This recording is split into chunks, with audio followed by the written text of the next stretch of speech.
Other जो personal computers हैं ये भी कुछ कैटेगरीज में डिवाइड होते हैं, जिसमें हमारी 3 मेजर कैटेगरीज हैं। वो है desktop computers, portable computers and mobile devices. Desktop computers हमारे इस तरह के कंप्यूटर्स होते हैं जो कि हम रोजमर्रा की जिंदगी में इस्तेमाल कर रहे होते हैं, जो कि हमारे डेस्क के ऊपर पूरे आ जाते हैं। जिस तरह आप यहाँ पर देखेंगे पिक्चर्स में, हमारे पास 2 टाइप के डेस्कटॉप कंप्यूटर्स हैं। एक में जो है इसका मॉनिटर है और इसका ये सिस्टम यूनिट जो सीपीयू है ये यहाँ पर इसके नीचे है, और इसका कीबोर्ड और माउस भी डेस्क पे आया हुआ है। और दूसरा जो है हमारे पास इसकी ये स्क्रीन है, कीबोर्ड माउस है, और इसका जो सिस्टम यूनिट है वो इस तरह से जो है वो वर्टिकल है।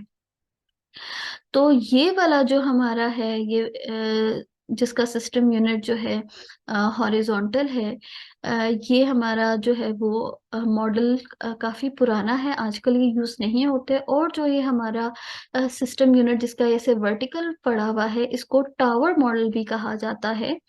और ये वर्टिकली प्लेस्ड होता है आपके डेस्कटॉप पे, आपके डेस्क के ऊपर, या उसके नीचे भी आप उसे प्लेस कर सकते हैं।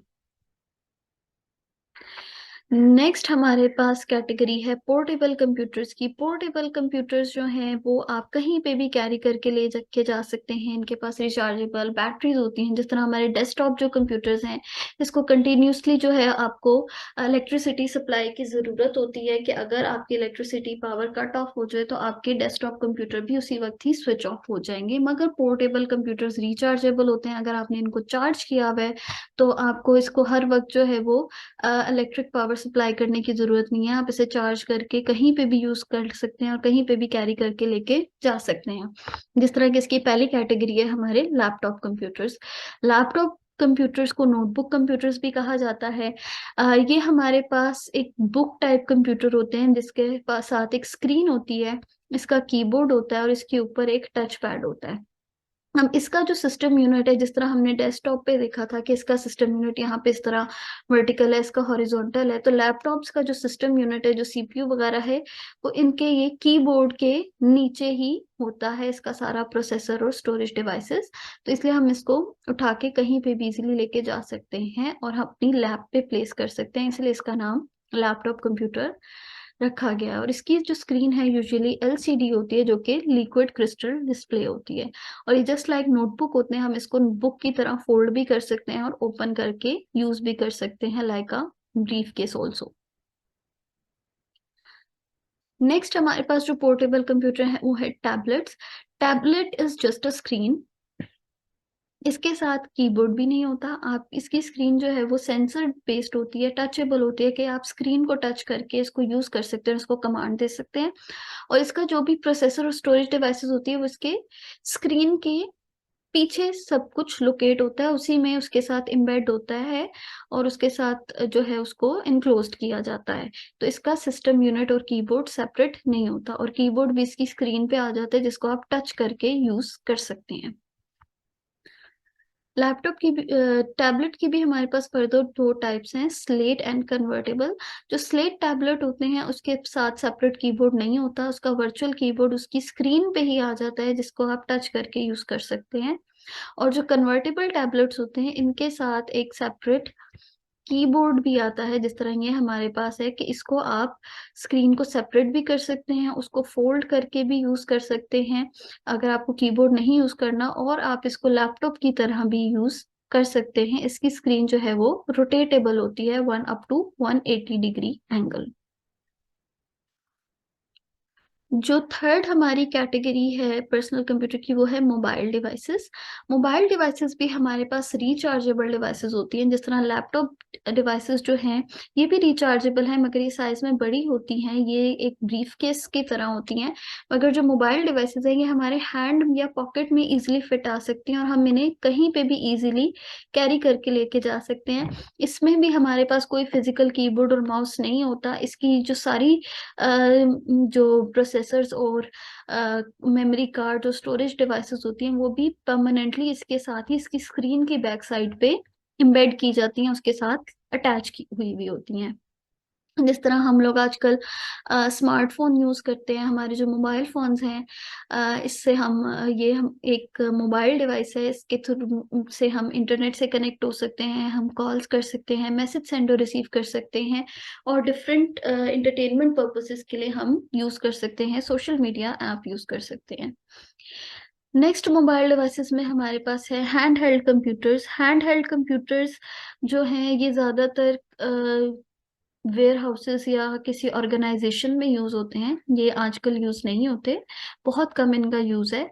इसकी अगर हम शेप देखें तो ये बिल्कुल लैपटॉप की तरह है कि लैपटॉप के साइज़ को हम बहुत छोटा कर लें कि वो हमारे हाथ में फिट आ जाए और ये यूजुअली कोई स्पेशल पर्पसेस के लिए ही यूज़ होते हैं। ये मिड 19s में डेवलप हुए थे उन एम्प्लॉइज़ के लिए जिनका काम जो है इस तरह का होता है कि उन्हें जो है वो एक जगह पे बैठ के उनका काम करना उनकी ड्यूटी नहीं होता, उनकी रिमोट ड्यूटी होती है, उन्हें इधर-उधर जो है वो ट्रैवल करके अपना काम करना पड़ता है। जिस तरह हम देखते हैं कि मीटर रीडर्स जो आते हैं, उनके पास भी डिवाइसेज़ होती हैं, उससे आपका मीटर रीड करते हैं और फिर आपके जो भी यूनिट्स और बिल होता है, वो अपने पास सेव कर लेते हैं। इसी तरह उन्हें हर घर-घर जाना पड़ता है मीटर रीडिंग के लिए, तो इसलिए उनके लिए लैपटॉप सूटेबल नहीं है। उनके लिए इस तरह की हैंड हेल्ड डिवाइसेज़ सूटेबल हैं, जो कि वो ईज़िली कैरी भी कर सकें और अपना काम भी उसके साथ आसानी से कर सकें। इसी तरह इस तरह के कंप्यूटर्स के साथ कोई डिजिटल पेन या स्टाइलस भी आता है कि अगर आप टच करके नहीं उसपे इनपुट कर सकते, तो वो डिजिटल पेन स के थ्रू आप स्क्रीन पे टच करेंगे और उसको इनपुट दे सकते हैं। इसी तरह हमारे पास पर्सनल डिजिटल असिस्टेंट है, ये भी मोबाइल डिवाइसेज़ ही हैं। ये भी इंटरनेट के साथ कनेक्ट हो सकती हैं, हम इससे डेटा सेंड और रिसीव कर सकते हैं, ईमेल अम, से यूज़ कर सकते हैं, ईमेल रीड कर सकते हैं, सेंड कर सकते हैं। इसके साथ भी जो है वो इलेक्ट्रॉनिक पेन या स्टाइलस यूज़ होता है जो कि इसको इनपुट देने के लिए यूज़ होता है आपकी पीडीएस के साथ। नेक्स्ट है हमारे पास पोर्टेबल मीडिया। जिस तरह हम लोग देखते थे कि पहले एमपी3 प्लेयर्स यूज़ होते थे जिसमें जो है जस्ट 2-3 बटन्स होते थे म्यूज़िक प्ले करने के लिए, फिर फर्दर उसमें इनोवेशंस आई। उसमें जो है वो टच स्क्रीन आ गई, ऑडियो के साथ वीडियो भी प्ले हो सकती है और इवन कि अब आपके पोर्टेबल मीडिया प्लेयर्स के साथ इंटरनेट भी कनेक्ट हो सकता है। आप उनसे ईमेल भी सेंड और रिसीव कर सकते हो और उनके पास टच सेंसिटिव स्क्रीन भी है जिसके थ्रू आप जो है वो इमेजेस और वीडियोस प्ले कर सकते हो, उसे इज़िली एडजस्ट कर सकते हो। हमारे मोबाइल फ़ोन्स भी जो हैं वो आजकल एज़ मीडिया प्लेयर भी यूज़ होते हैं कि हम उसपे सॉन्ग्स भी प्ले कर सकते हैं, हम उसपे वीडियोस भी देख सकते हैं। नेक्स्ट है e-book reader. E-book reader is just like a tablet मगर इसका जो पर्पस है वो it is used for book reading कि हम डिजिटल जो हमारी बुक्स होती हैं, जो सॉफ्ट फॉर्म में होती हैं, वो हम ई-बुक रीडर में डाउनलोड कर सकते हैं, सेव कर सकते हैं और उसको ईज़िली वहाँ पे रीड कर सकते हैं। ये जो है वो टैबलेट से इनका साइज़ जो है वो स्मॉल होता है मगर एक स्मार्टफ़ोन से इनका साइज़ जो है वो थोड़ा-सा लार्ज होता है और इसपे भी हम इंटरनेट के थ्रू कनेक्ट कर सकते हैं ताकि हमें अगर जो भी हमें इन्फॉर्मेशन चाहिए, हमें अपने बुक्स पढ़नी है, जो न्यूज़पेपर्स या मैगज़ीन्स पढ़ने हैं, वो हम ईज़िली डाउनलोड करके तो है वो ई-बुक रीडर से पढ़ सकते हैं इंस्टेड ऑफ कि हम प्रिंटेड बुक्स और मैगज़ीन्स अपने साथ हर जगह कैरी करके लेके जाएँ और उसे पढ़ें।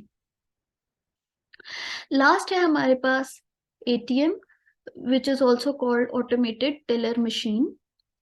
जो एटीएम मशीन है ये भी एक कंप्यूटिंग डिवाइस है जिस तरह हम लोगों ने टर्मिनल्स की एग्जांपल पढ़ी थी कि हम टर्मिनल पे जाते हैं और जो है वो रिक्वेस्ट भेजते हैं और वहाँ से रिक्वेस्ट प्रोसेस होती है, वो सर्वर के पास जाती है, सर्वर हमें जो भी आउटपुट होता है, डेटा होता है वो हमें प्रोवाइड कर सकता है।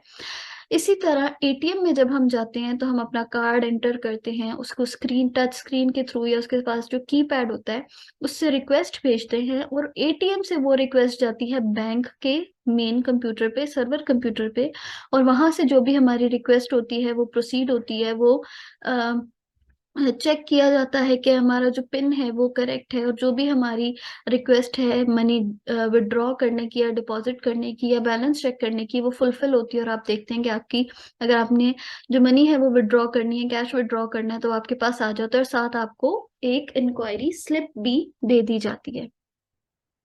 इसी तरह जो बैंक में जो है वो एक प्रॉपर सर्वर होगा और जो एटीएम है वो आपको एज अ टर्मिनल प्रोवाइड किया गया है कि आप उस टर्मिनल उस मशीन के थ्रू कनेक्ट होके अपनी रिक्वेस्ट भेज सकते हो और बैंक में जो मेन सर्वर है उसके थ्रू अपनी जो भी आपने ट्रांजैक्शन करनी है उसको फुलफिल करवा सकते हैं।